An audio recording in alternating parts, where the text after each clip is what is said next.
સર્વ મુક્તોને ભાવથી ભેટીને હૈયાના હિતથી જય સ્વામિનારાયણ.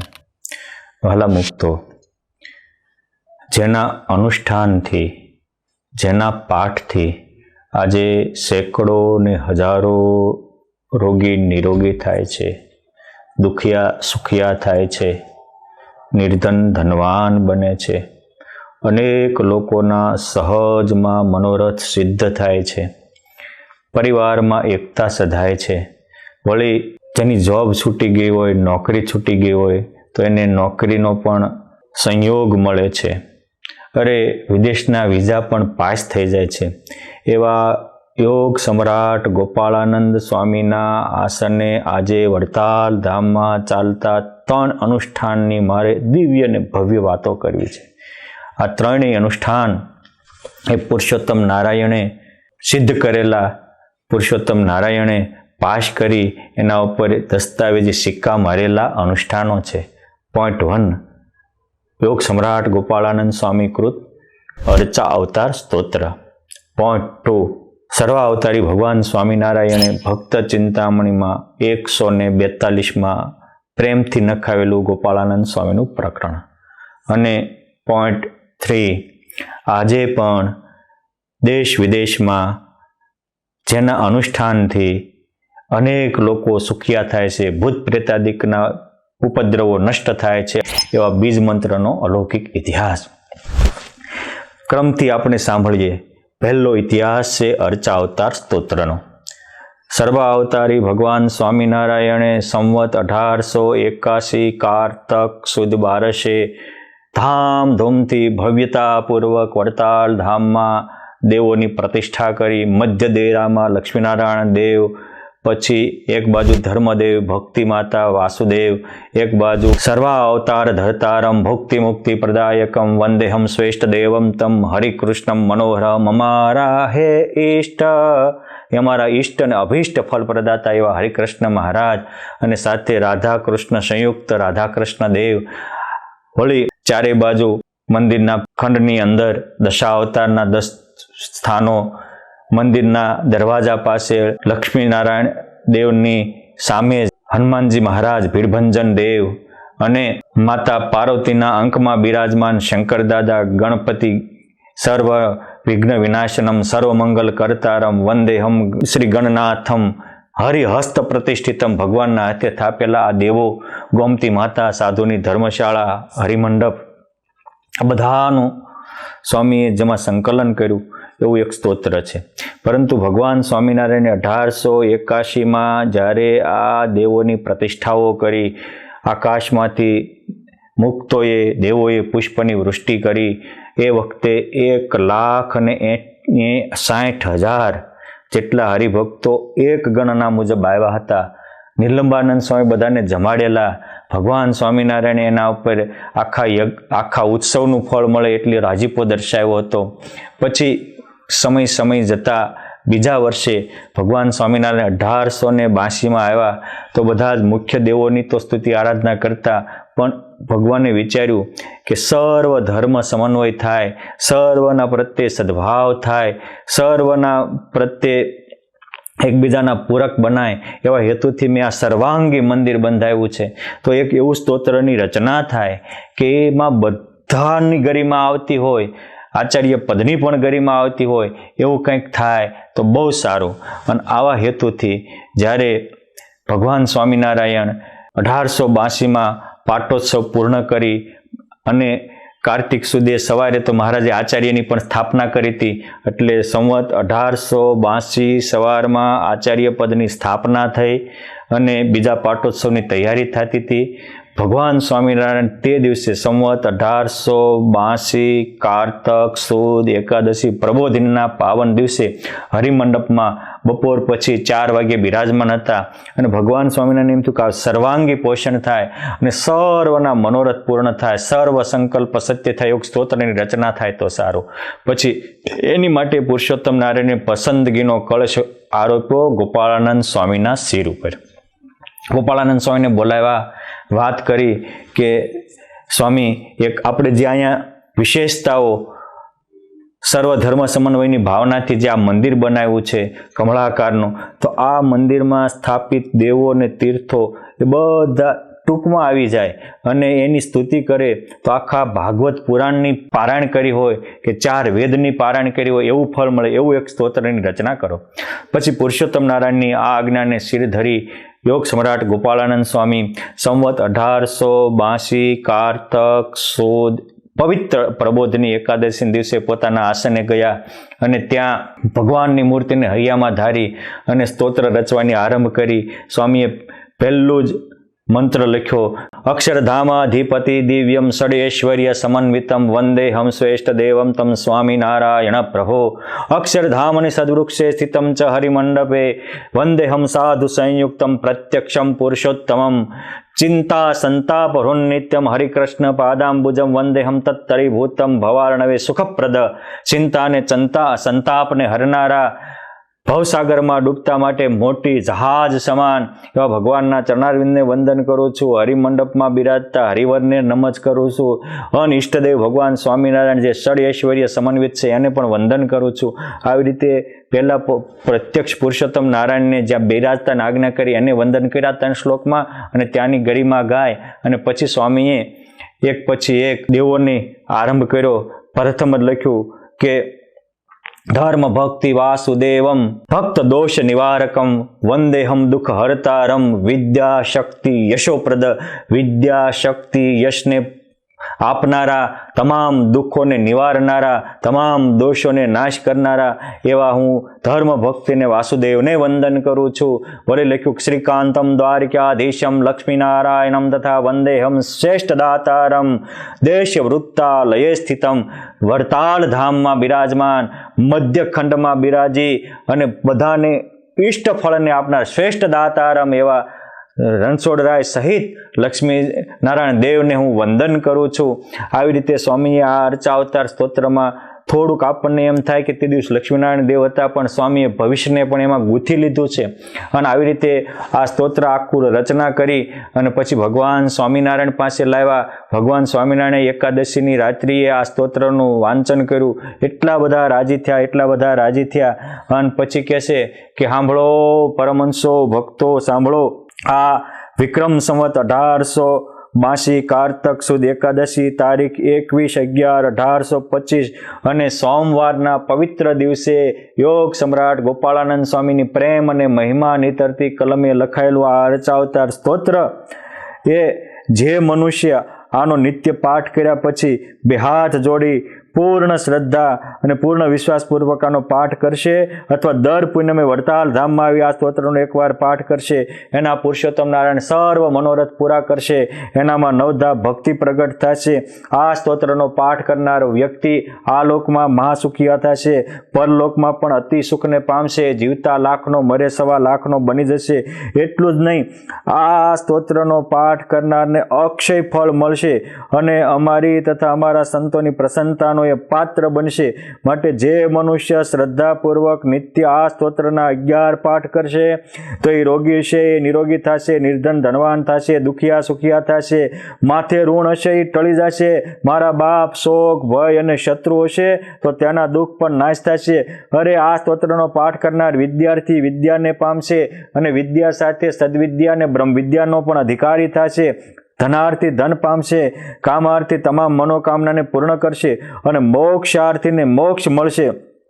માટે ચારેય પુરુષાર્થની સિદ્ધિને આપનાર આ નિશ્ચય અદ્ભુત ભોક્તિ મુક્તિ પ્રદાતા સ્તોત્ર છે.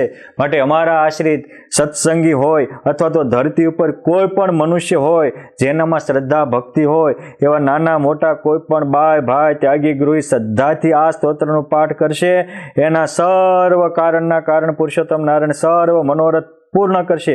આ રીતે સ્વયં ભગવાન સ્વામિનારાયણ પોતે જ ગોપાળાનંદ સ્વામી પાસે આ સ્તોત્ર રચાવ્યું, આ સ્તોત્રનો પોતે સભામાં પાઠ કરાવ્યો, આ સ્તોત્રનો મહિમા ગાયો અને આ સ્તોત્રની રચના થયા બાદ ભગવાન સ્વામિનારાયણ સન્મુખ પણ ઘણીવાર આ સ્તોત્ર સંતો ભક્તોએ ગાયું છે, વિશ્વાસથી આના પાઠ કર્યા છે અને પાઠ કરનારના પૂર્ણ પુરુષોત્તમ નારાયણે સર્વે મનોરથ પૂરા કર્યા છે. માટે સુખી થવું હોય તો પૂર્ણ વિશ્વાસ સાથે, મહિમા સાથે, પ્રેમ ભીના હૃદયે રચાયેલા આ સ્તોત્ર આપણે પણ પાઠ કરશું તો આપણામાં પણ અલૌકિક શક્તિ નિર્માણ થશે.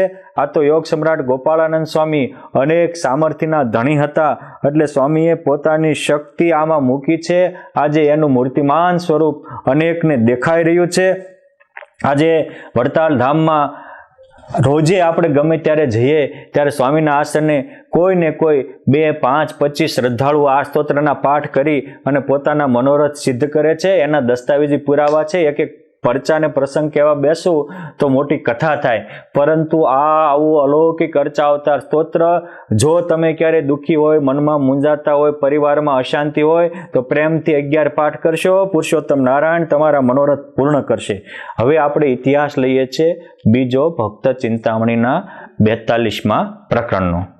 જ્યારે ભગવાન સ્વામિનારાયણે સંવત 1884 વિજયાદશમીના પાવન દિવસે ગઢપુરમાં લક્ષ્મીબાગમાં પોતાની બેઠકના સ્થાને 3 મહાન પરમહંસોને બોલાવ્યા, અને એ 3 મહાલેખક હતા. એક હતા મહાવિદ્વાન, સત્સંગની માનું બિરુદ પામેલા, કાળમીંડ પથ્થરને પણ ઓગાળી નાખે, દુશ્મનોના દિલને પણ ડોલાવે એવા મુક્તાનંદ સ્વામી.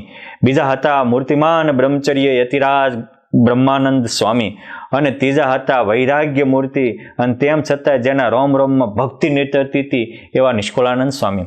મોટી સભામાં આ 3 સંતોને મહારાજે પાસે બોલાવ્યા અને 3ને એક ગ્રંથ રચવાની આજ્ઞા કરી. સત્સંગની મા મુક્તાનંદ સ્વામી આ પુરુષોત્તમ નારાયણની આજ્ઞાથી રચેલો ગ્રંથ એટલે ધર્માખ્યાન. બ્રહ્મ બોલના કવિ બ્રહ્માનંદ સ્વામીએ પુરુષોત્તમ નારાયણની આજ્ઞાથી લખેલો ગ્રંથ એટલે બ્રહ્મવિલાસ, અને નિષ્કુળાનંદ સ્વામીએ લખેલો ગ્રંથ એટલે ભક્ત ચિંતામણી. સ્વામીએ 1884 વિજયાદશમીને દિવસે આ ગ્રંથનું લેખન પ્રારંભ કર્યું હતું, અને સ્વામી પોતાની છીટામાં ભગવાનની મૂર્તિ ધારીને પ્રકરણો લખતા જતા હતા, અને ભગવાન સ્વામિનારાયણ પણ એના એક પ્રકરણો જોતા જતા હતા. આ સ્વામીએ લખેલો અને ભગવાન સ્વામિનારાયણે વાંચેલો આવો પરમ પ્રસાદીનો ગ્રંથ છે. અને એ નિષ્કુળાનંદ સ્વામીએ જ્યાં લખ્યો એ પ્રસાદી ભૂત અક્ષર ઓરડી આજે પણ ગઢપુર ધામમાં બિરાજમાન છે.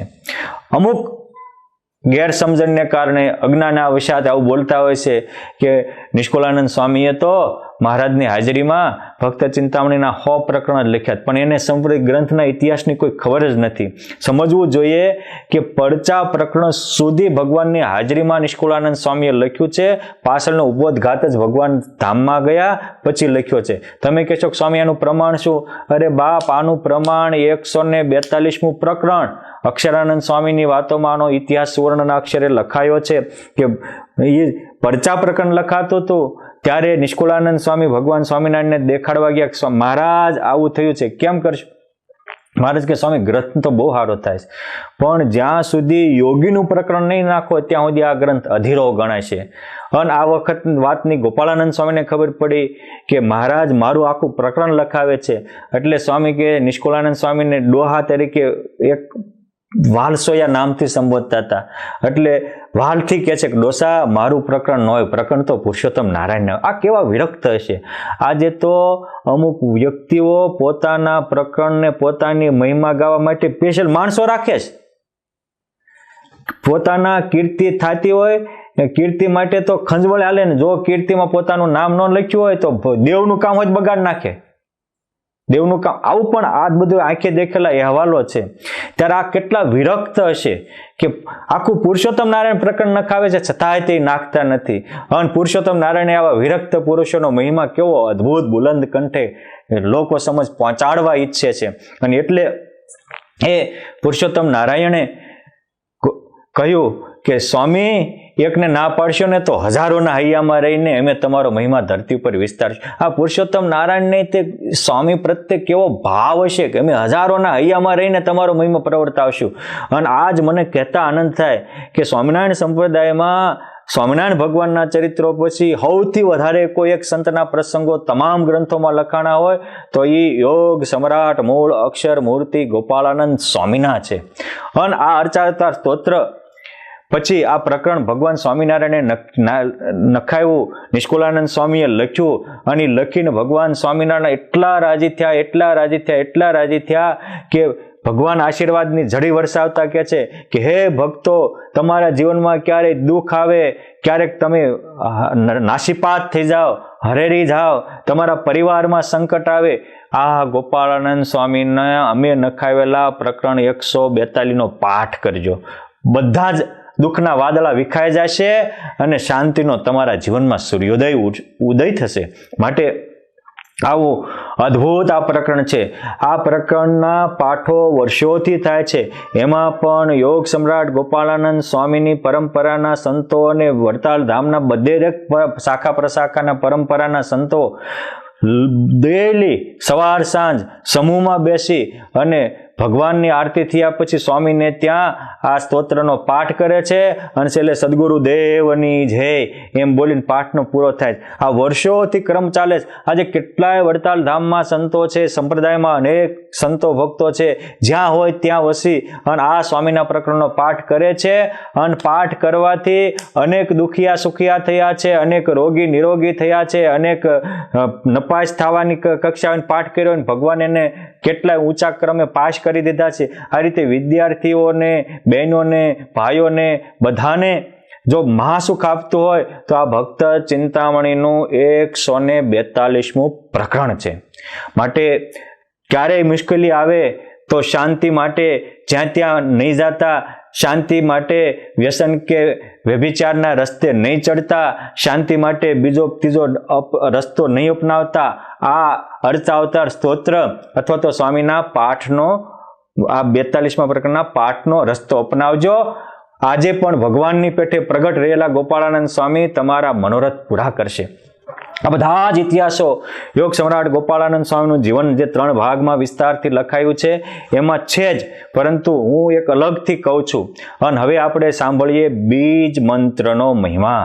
આજે તો હજારો મંદિરોમાં, હજારો ઘરે, હજારો બહેનો, ભાઈઓ, સંતો, સાંખ્યોગી માતાઓ આ ગોપાળાનંદ સ્વામી રચિત બીજ મંત્રનું અનુષ્ઠાન કરે છે, આહુતિઓ આપે છે.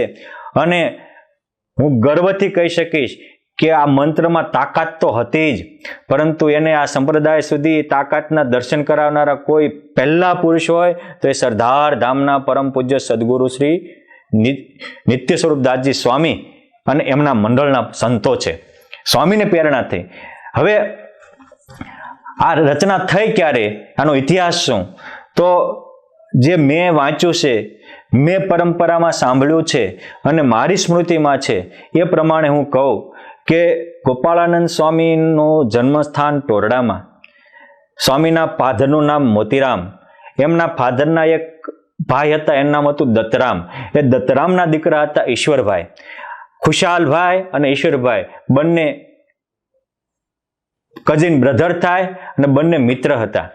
અને ખુશાલ ભગત ભાઈ જે કામ કરે, ખુશાલ ભક્ત બાળ, ખુશાલ મુક્તરાજ, એ બધા જ પ્રસંગો એ ઈશ્વરામે પોતાના ચોપડામાં નોંધ્યા છે. અને એ બધા જ ગોપાળાનંદ સ્વામીના જીવનમાં, યોગેશ્વર ગોપાળાનંદ સ્વામીમાં અમુક અંશે પ્રકાશિત થયા છે. પરંતુ જ્યારે ગોપાળાનંદ સ્વામી ત્યાગી થવા માટે એને મોટો જંગ ખેડવો પડ્યો હતો. કેમ છે, એના પિતાના એકના એક દીકરા હતા. આખા પ્રદેશના લોકોને સ્વામી પ્રત્યે શ્રદ્ધા હતી અને સ્વામી કાળા ઉનાળે વરસાદ વરસાવતા હતા, મળદા બેઠા કરતા હતા, રોજ ભગવાન પણ એની હારે રમવા આવતા હતા. જમવા નહીં હોય, રમવા ભેરું બની ભગવાન સાંભળ્યો નિત્ય રમવા આવે. અને એ જ્યારે છેલ્લી વારે વિક્રમ સંવત 1883 વૈશાખ સુદ અખાત્રીજને દિવસે છેલ્લું સ્વામીએ 10મી વાર ઘરનો ત્યાગ કર્યો, ત્યારે બધાને ખબર પડી ગઈ કે હવે તો સ્વામી જનારા જ છે. એટલે બધા ગામ વિવાસી કહે છે કે સ્વામી તમે હતા તો અહીંયા નદીમાં ભૂત હોય, તમે જાઓ સંકલ્પ કરો, ભૂત ભાગી જાય, અમે નિર્ભય થઈએ, વરસાદ ન હોય તમારી પ્રાર્થના કરીએ, વરસાદ આવે, કોઈ મૂંગો હોય તમારી પાસે લાવી બોલતો થાય, કોઈ આંધળો હોય તમારી પાસે લાવી તમારા સંકલ્પથી દેખતો થાય, હવે તમારા વિના અમારો આધાર કોણ? ત્યારે સ્વામી કહે છે કે હું તમારા બધાના સુખ માટે, આધાર માટે એક મંત્ર રચી દેતો જાઉં છું. અને યોગ પ્રક્રિયા સાથેનો યોગિક સાધનાના અંદર રાખીને અને પરમાત્મા સુધી એ મંત્રનો નાદ પહોંચે એવા હેતુથી સ્વામીએ આ બીજ મંત્રની રચના કરી. અને એ બીજ મંત્ર સૌ પ્રથમ એ દિવસે જે ગોપાળાનંદ સ્વામીનો ચોપડો લખનારા ઈશ્વરભાઈ હતા, એમણે એમાં એના ચોપડામાં છેલ્લા પાને લખેલો. પછી એ પ્રદેશમાં લોકો એના અનુષ્ઠાન કરતા હતા, પણ સ્વામી તો પછી સંત થઈ ગયા એટલે એ અનુષ્ઠાન એ ટોરડા ને એ પૂરતું સીમિત થયું. એ ઈશ્વરભાઈના દીકરા અમદાવાદ રહેવા આવ્યા અને એ વખતે અમદાવાદમાં એક ચોનીભાઈ પટેલ બહુ પ્રતિષ્ઠિત હતા, દેસાઈ પરિવારના. એમના દીકરા નટવરલાલ હતા. અચાનક સોનીભાઈ ભયંકર બીમારીમાં સપડાયા. અનેક ડોક્ટરો, વૈદ્યો, હકીમોએ 2 વર્ષ સુધી એમની રીતે ઉપચારો કર્યા, દવાઓ કરી, છેવટ બધાએ હાથ ધોઈ નાખ્યા. હવે એ ચિમન બાપા માંદગીના છેલ્લા શ્વાસ ગણતા હતા. એ વખતે આ ઈશ્વરભાઈના દીકરા ત્યાં એને ખબર પડી, સત્સંગીના નાતે એમની ખબર કાઢવા ગયા અને એની આ બીજ મંત્રની વાત કરી કે આ પરંપરામાં અમારી પાસે આ બીજ મંત્ર છે અને આ બીજ મંત્રથી અનેક આવા નિરોગી થયા છે, અનેક દુખિયા સુખિયા થયા છે, તમે આનું અનુષ્ઠાન કરો. અને એમાં જે વિધિ કરેલો છે એ વિધિ મુજબ એ ચોની બાપાએ એમના પરિવારે પહેલા અમદાવાદમાં એનું અનુષ્ઠાન કર્યું અને એ અનુષ્ઠાનથી જે 2 વર્ષથી દુઃખી હતા, રોગી હતા, ડોક્ટરો વૈદ્યોનું કામ નહોતું હાલતું, એ કામ ગોપાળાનંદ સ્વામીએ રચેલા બીજ મંત્રે ચમત્કાર સર્જ્યો અને એને કારણે એ નિરોગી થયા, સુખિયા થયા. પછી સૌ પ્રથમ એને યોગેશ્વર ઐશ્વર્ય મૂર્તિ ગોપાળાનંદ સ્વામી નામનું નાની પુસ્તિકા લગભગ 100 પેજની લખેલી. પછી જ્યારે એ ધામમાં ગયા ત્યારે આ બીજ મંત્રના પ્રતાપે પુરુષોત્તમ નારાયણ એને તેડવા પધાર્યા હતા. ગોપાળાનંદ સ્વામીના પણ એને દિવ્ય દર્શન થયા હતા. એ ધામમાં ગયા ત્યારે એના પુત્ર નટવરલાલને કહેતા ગયેલા કે આ પુસ્તિકા મેં લખી છે, એ તું પ્રકાશન કરજે. પછી પહેલી વહેલી આજથી સમથિંગ 75 થી 80 વર્ષ પહેલા નટવરલાલભાઈ ચોનીલાલભાઈ દેસાઈ પટેલે અમદાવાદથી પ્રકાશન કરેલી અને એમાં આ ઇતિહાસનો આખો અનુક્રમ લખાયેલો છે. પરંતુ કોઈ કરોડો રૂપિયાનો હીરો હોય અને એ ધરતીમાં દટાયો હોય તો ભલે ગમે એટલી ધૂળ ચડી હોય પણ એ દટાયેલો જેથી નીકળશે તેથી કરોડોનો જ કિંમતી નીકળશે. કોઈ હોનું હોય અને તમે 100 વર્ષ સુધી દાટી રાખો, કાઢો ત્યારે હોનું એટલું જ કિંમતી નીકળશે, એને કાટ નહીં લાગે. એ જ રીતે આ મહામંત્ર બીજ મંત્ર એ દટાયેલો હીરો હતો, પરંતુ જ્યારે કોરોનાની મહામારી આવી, બધા હારા મોટા મોટા ડોક્ટરો અને મોટા મોટા આખા વર્લ્ડ હેલ્થ ઓર્ગેનાઇઝેશન ચલાવનારા પણ ધ્રુજી ગયા, મોટા મોટી મહાસત્તાઓ પણ ધ્રુજવા લાગી. ત્યારે પૂજ્ય નિત્ય સ્વરૂપ સ્વામીને સંકલ્પ થયો અને આ મંત્ર અમદાવાદ દેશથી પહેલા પ્રચલિત થયેલો, એટલે અમદાવાદથી આચાર્યશ્રીની આજ્ઞાથી ગોપાળાનંદ સ્વામીની વાતો પ્રકાશન થયેલી, એમાં પાછળ મુકાતો હતો. વળી સારંગપુર ધામથી હનુમાનજી મહિમાનું સ્તોત્ર થયું તો એમાં પણ આ મંત્ર લખાતો હતો. અને પછી કુંડળ ધામથી જ્યારે ગોપાળાનંદ સ્વામીની વાતો વિભાગ વાઇઝ એક ચેપ્ટર વાઇઝ કરીને પ્રકાશન કરી ત્યારે આ બીજ મંત્ર પણ એમાં છાતે છપાયો અને આ બીજ મંત્રનો સ્વામીએ પોતે પોતાના જીવનમાં અનુષ્ઠાન કર્યું અને એનામાં જે ઉર્જા આવી, તાકાત આવી અને પછી એને કીધું કે સંતો આપણે આનો યજ્ઞ ચાલુ કરો અને પહેલો વહેલો યજ્ઞ ચાલુ થયો અને એની જ્યોત આજે આખા સત્સંગમાં જગી રહી છે અને એના દ્વારા હજારોના કામ થઈ રહ્યા છે. માટે આવો અદ્ભુત બીજ મંત્ર આપણે એનો એક મંત્ર એ સરદાર ધામથી જે પ્રકાશન થયો છે એ જ સાંભળી અને આપણે એનો મહિમા આત્મસાત કરી. અસ્તુ. જય સ્વામિનારાયણ.